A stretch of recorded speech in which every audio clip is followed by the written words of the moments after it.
So we're going to switch or just create the preview block in the code here.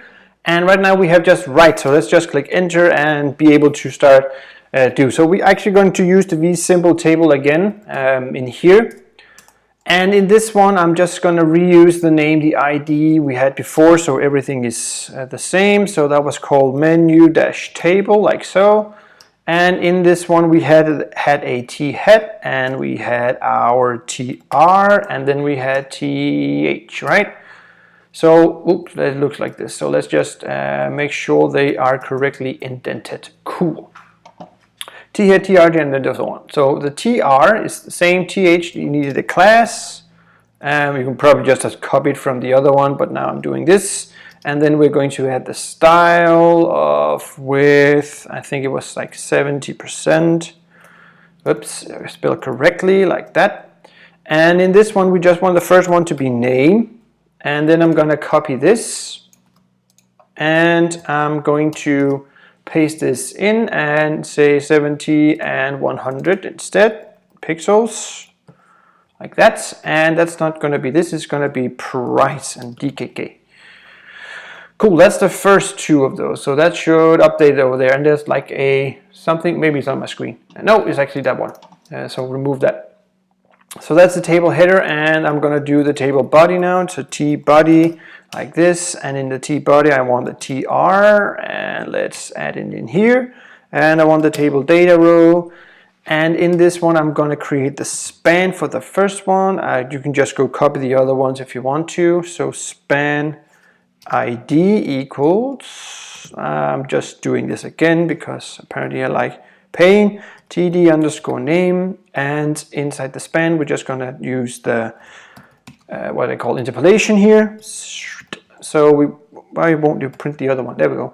And then we just want to print out the name because we're using vModel, so binding it from up here, the name here, vModel, groovy, and copy this span, and remember to create the break. We can do it here on the another line, that's fine. Paste the next one in, and this is going to be the description, and the ID is going to be, what was it, menu, something menu description. I think I copied that one down here, menu description, there we go.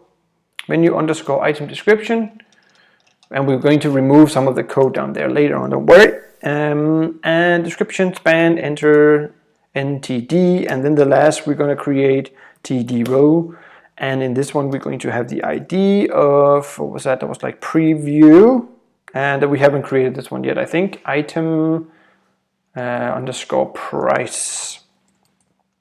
And this is going to, actually we have created this one here, price, and let's click save and see how that looks. So we have our structure over here, and we have our menu over here, but right now our preview is not working because we are doing the v binding, but we also need to add into our system somewhere to store the data from the vModel before we can actually print it out. So go down to the return, and let's just actually grab all of this. So let's go from data to data and just go start over with our code down here, like so.